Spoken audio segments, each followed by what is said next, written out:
Antes de yo considerar la primera de las parábolas que he seleccionado para exponer, que es la parábola llamada la parábola del juez injusto o también la parábola de la viuda importuna, antes de yo hacerlo quiero hacer una observación más acerca de la naturaleza de las parábolas y su interpretación. En los primeros siglos del cristianismo, los padres de la Iglesia se deleitaban en la adopción de lo que llamaron el método alegórico de interpretar las parábolas, así como toda la Biblia.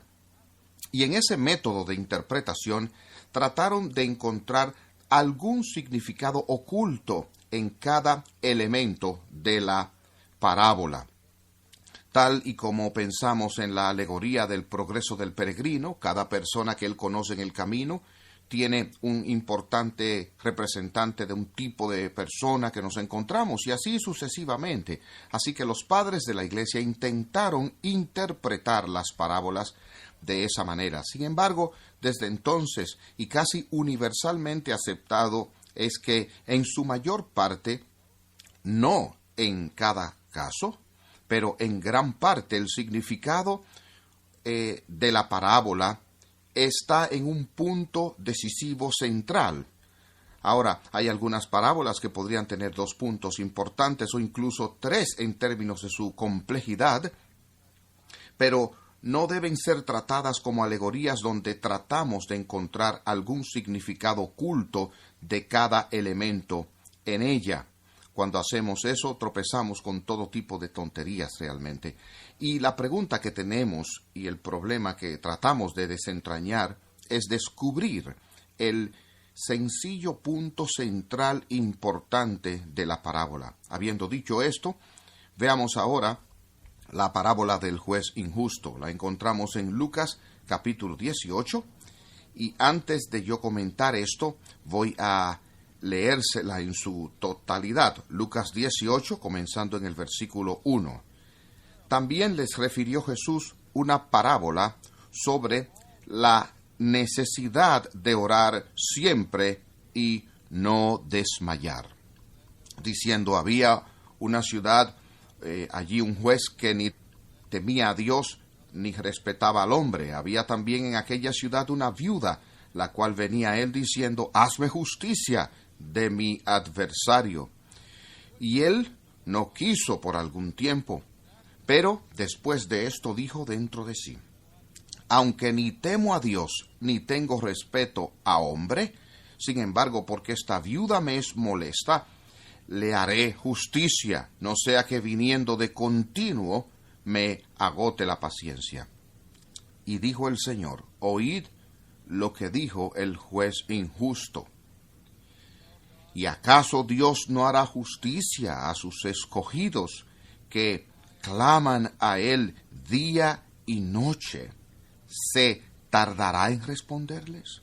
Os digo que pronto les hará justicia. Pero cuando venga el Hijo del Hombre, ¿hallará fe en la tierra? De todos los grandes discursos dados por Sir Winston Churchill a la gente de Inglaterra durante la crisis de la Segunda Guerra Mundial, el discurso más corto que él dio fue uno de sus más provocadores. Fue cuando él fue invitado a hablar en su alma mater en Eton, y después que él fue presentado, se levantó, y el Winston, en su forma inimitable, dijo a los estudiantes: nunca, nunca se rindan. Y se sentó. Tiene que haber sido tal vez el segundo mensaje más corto en toda la historia. El primero sería Jesús. ¿Recuerdan cuando en la sinagoga dijo: hoy se ha cumplido esta escritura delante de vosotros? Y se sentó. Pero en cualquier caso, lo que Churchill estaba tratando de inculcar en estos estudiantes era este espíritu indomable de perseverancia, incluso en tiempos de dificultad, tiempos de persecución, tiempos de aparente derrota, ya que dirigió a su pueblo después de que Francia cayó ante los alemanes, diciendo: lucharemos contra ellos en las playas, lucharemos contra ellos en el mar, lucharemos contra ellos en los pueblos, lucharemos contra ellos donde quiera que los veamos, y así sucesivamente. Y él estaba llamando al pueblo a fidelidad persistente, que en tiempos de problemas no desmayaran, no se rindieran a la desesperación. Bien, aquí estamos bendecidos, porque al principio de esta parábola Jesús nos dice su punto central. Leemos que Él habló una parábola a ellos, que los hombres, que es mandado que los hombres siempre deben orar y no desmayar. Y entonces la parábola es acerca de la oración persistente. Oración persistente en medio de problemas, oración persistente en medio de la dificultad, persistiendo en oración incluso cuando parece como si nuestras oraciones no suben más allá del techo. Y así, para comunicar esa verdad de la oración constante, Jesús cuenta la historia de dos personas. Una que es una viuda que no tiene a nadie que la represente, nadie que la defienda en los tribunales, nadie que encuentre justificación para ella contra su adversario. Y creo que ustedes están conscientes de que a través de las Escrituras hay un lugar especial en el corazón de Dios para las viudas, que parecen ser las más vulnerables de todas las personas en el mundo. Santiago nos dice que la esencia de la verdadera religión es el cuidado de las viudas y de los huérfanos, porque particularmente en el mundo antiguo la viuda no tenía ayuda. Y así, para su propósito y su historia, Jesús decide contar la historia de esa persona, una persona que es viuda, que ha sido tratada injustamente, ella ha sido maltratada, y ahora ella está sufriendo, y su única esperanza es hallar justicia a manos de los tribunales, y por lo tanto ella quiere presentar su caso ante el juez. Pero Jesús nos dice acerca de este juez, que había en una ciudad un juez que no temía a Dios, ni tampoco temía a los hombres. Había dos cosas que no le importaban a este juez. Ni le importaba acerca de Dios, ni tampoco le importaban las personas. Así que si ponen esto junto, ¿cuánto creen que él se preocupaba entonces por la viuda? ¿Saben que una de las cosas que vemos en nuestra propia cultura una y otra vez aparece en las películas y en programas de televisión, en novelas? Cuán a menudo, cuando una persona está en juicio, el resultado de ese juicio dependerá de la sofisticación de los abogados que están a cargo. Y el debate va a seguir y seguir y seguir en cuanto a asuntos de la ley, asuntos legales. Y de nuevo, utilizando el derecho casuístico, que es jurisprudencia, apelando a los precedentes que se habían establecido en las decisiones judiciales similares, y a veces en medio de ese complejo sistema de manejar casos, lo que se pierde es precisamente la cuestión fundamental de la justicia. Una vez yo tuve que participar en un caso teológico que tenía que ver con cargos que fueron presentados contra un ministro por algunos ancianos de su iglesia. Se formó una comisión por el presbiterio, llegó el presidente de la comisión y entrevistamos al ministro, entrevistamos al viceministro, entrevistamos a los ancianos, entrevistamos a los miembros de la congregación y todos tenían una historia diferente. Y cuando nos reunimos, después de la audiencia, el presidente del comité dijo: bueno, tuvimos que ser muy cuidadosos, necesitamos la sabiduría de Salomón, pero tenemos que encontrar una manera de reivindicar a este ministro. Tenemos que encontrar una forma de mantener la dignidad de los ancianos. Y tenemos que mantener la congregación unificada y juntos sobre este punto. Y después que él elaboró sobre todas estas cosas que necesitábamos lograr como comisión, y él dijo: ¿hay algo más de lo que tenemos que preocuparnos?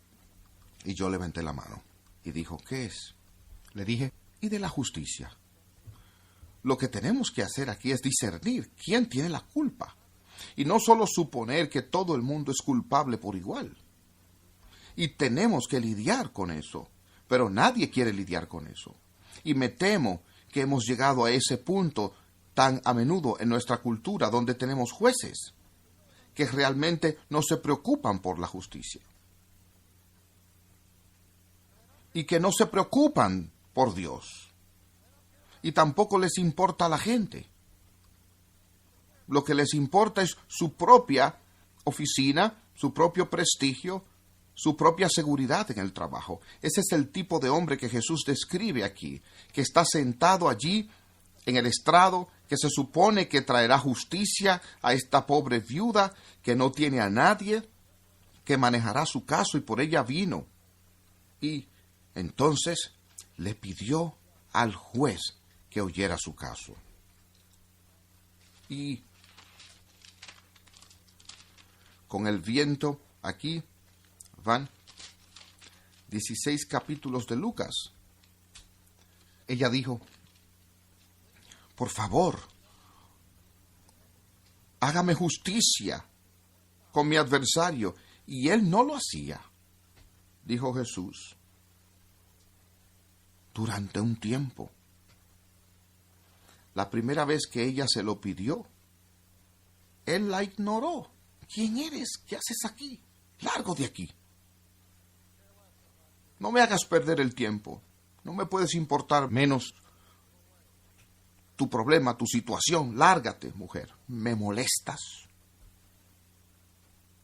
Pero ella no se rindió. Ella no renunciaría. Ella volvió una segunda vez y le dijo: su señoría, no tengo nadie que me defienda ante mi adversario. ¿Puede usted, por favor, escuchar mi caso? ¿No lo entiende, señora? Usted no me importa. Dios no me importa, ni la justicia me importa. Váyase de aquí. Y durante un tiempo esta mujer no aceptó el no como respuesta.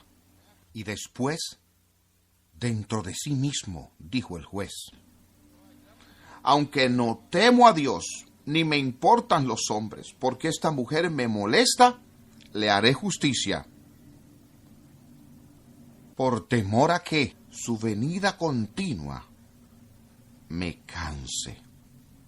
Esta mujer era la viuda inoportuna. No importante o sin importancia, pero importuna o inoportuna. Importuna significa persistencia, con esteroides. Esta mujer no se rendía y ella se mantuvo tocando y tocando en la puerta del juez injusto hasta que finalmente, por pura conveniencia, no por una conversión a la legitimidad de la justicia, pero él solo se cansó de esto y él dijo: me va a cansar, me cansé de esto, voy a escuchar su caso. La voy a reivindicar para que ella deje de golpear en la puerta. Y Jesús dice esta historia para que sepamos que siempre debemos orar y no desfallecer, no desmayar. Ahora, uno de los elementos más importantes que encontramos en parábola tras parábola, no cada parábola, es un contraste entre cómo las criaturas caídas se comportan y cómo Dios se comporta. Y tan a menudo ese contraste es enunciado en términos de la frase ¿cuánto más? ¿Cuánto más? Y Jesús utiliza ese principio aquí. Escuchen lo que él dice. Y le dijo el Señor, oíd lo que dijo el juez injusto. ¿Y acaso Dios, bueno, otra traducción que yo prefiero es, no debería Dios reivindicar a sus propios escogidos que claman a Él día y noche? El Dios al que servimos es un Dios que reivindica a su pueblo, un Dios que hace venganza por su pueblo. Ahora, tenga en cuenta que la Biblia nos dice que estamos siendo maltratados cuando se nos explota, o somos perseguidos, o tratados de forma maliciosa, injustamente. Lo que nosotros no estamos autorizados a hacer absolutamente es venganza. La propia venganza no está en la agenda del cristiano. Así que, ¿qué dice Dios sobre eso? La venganza es algo malo. No, Él no dijo eso. Él dice, la venganza es mía, no es vuestra, es mía. Yo pagaré. Nuestro Dios es un Dios vengador. Nuestro Dios corregirá cada mal que su pueblo jamás ha experimentado. Vemos esto en el gran ejemplo del Éxodo, donde el pueblo de Dios lloraba día tras día, día tras día, mezclando sus lamentos y sus protestas con su gemido, hasta que Dios dijo, he escuchado los gemidos viniendo a mí desde mi pueblo. Por lo tanto, Faraón, que era un juez injusto de Egipto, a quien no le importaba ni Dios ni el hombre, tú vas a dejar que mi pueblo se vaya para que puedan venir y adorarme en mi monte. Y el éxodo es un anticipo de un éxodo mayor que llega a pasar en el Nuevo Testamento, cuando Dios libra a su pueblo del mundo y de la carne y del diablo, y de todos aquellos que despechadamente nos utilizan. Por eso Jesús dirá en las bienaventuranzas, bienaventurados sois cuando por mi causa os vituperen y os persigan y digan toda clase de mal contra vosotros mintiendo. Cuando yo estaba estudiando en el seminario, un seminario que era hostil al cristianismo ortodoxo, yo fui seleccionado para predicar el sermón de final de año ante todo el cuerpo estudiantil, toda la facultad y también el presbiterio que se reunió allí ese día. Y yo prediqué ese día sobre el pecado. Hice referencia a algunas de las definiciones del pecado que habíamos aprendido en el seminario, que el pecado era existencial, existencia inauténtica, o el pecado era un tipo de neurosis y todas esas definiciones tontas del pecado. Y dije, ustedes saben que puede que seamos neuróticos y que estemos haciendo todo lo que sabemos para destruir la autenticidad de existencia que podamos tener, pero compañeros, hombres, hermanos, el significado de pecado en la Escritura, como nuestra propia confesión dice, que es cualquier no conformidad o transgresión de la ley de Dios. Hemos pecado porque rompemos su ley y venimos a estar bajo su acusación. Bien, el cuerpo estudiantil, que era en gran medida liberal, cuando yo terminé, se levantó de sus asientos, vinieron a mí, me felicitaron y fueron muy positivos.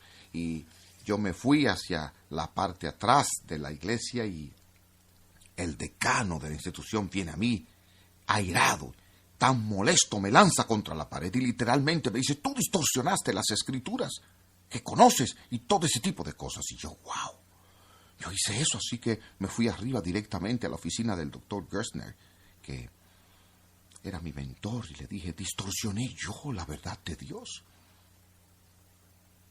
Y él me miró y me dijo: bienaventurado eres, Roberto, como él me llamaba. Él dice: cada cristiano en el cielo, desde Pablo hasta B.B. Warfield, se está regocijando con el sermón que tú predicaste a esta casa hoy. Y yo me sentí reivindicado. Yo estaba tan aliviado al escuchar su evaluación. ¿No va Dios a reivindicar a sus escogidos, que claman a Él día y noche? Esta es una fantástica promesa de nuestro Señor. Esto debería darnos enorme consolación y aliento, saber que, aunque a veces pensamos que Él no escucha nuestras oraciones o no le importa cómo somos perseguidos y sufrimos, sus ojos sobre el gorrión, cuenta cada cabello de nuestra cabeza.